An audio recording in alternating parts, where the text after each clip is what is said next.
In tonight's news, His Majesty the King accepts the credentials of newly appointed ambassadors to Jordan.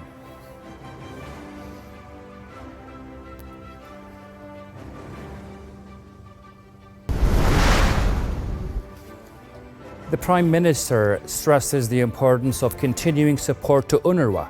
He says the UN agency has a pivotal role in providing basic services to Palestinian refugees.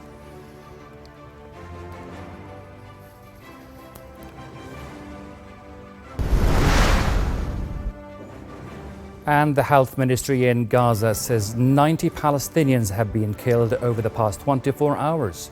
The Palestinian death toll has surpassed 30,400.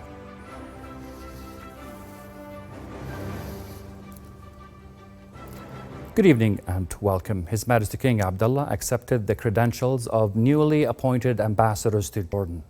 During a ceremony at Basman Palace, the King accepted the credentials of the ambassadors of Morocco, Greece, Georgia and Rwanda. King Abdullah also accepted the credentials of the non-resident ambassadors of Guinea-Bissau, Zimbabwe and Cuba.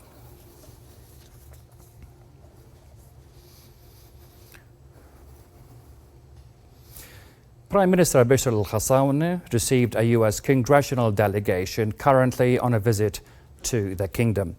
The Prime Minister highlighted Jordan's strategic ties with the United States and highly valued the U.S. support, which contributes to achieving development goals and economic reforms. He also reviewed Jordan's comprehensive modernization vision in the political, economic and administrative fields.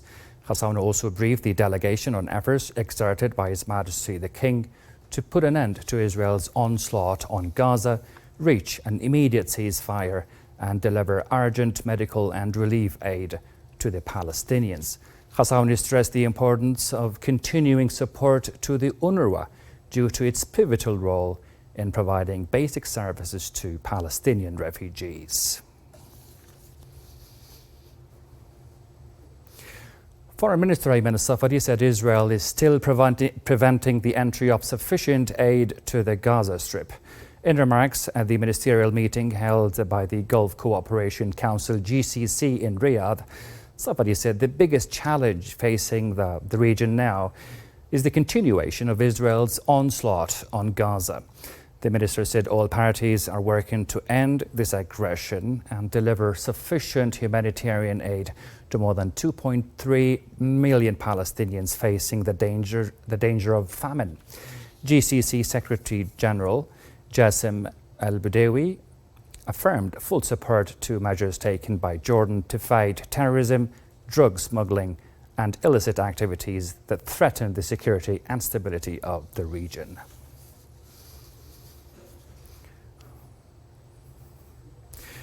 Let's take you now to Gaza, where the Health Ministry said 90 Palestinians have been killed over the past 24 hours.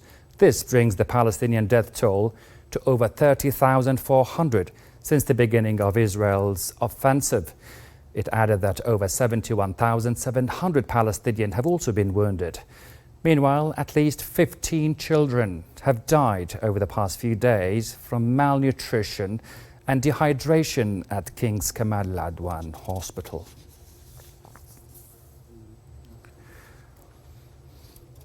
Back here at home, the Senate has approved draft laws amending the Social Development Law, the Election Law for the House of Representatives for the year 2024, and the Right to Access Information Law.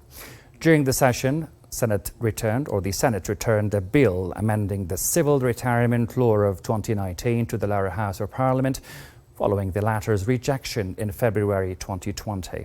The rejection came due to concerns over the addition of new retirement categories, imposing additional financial burdens on the Treasury.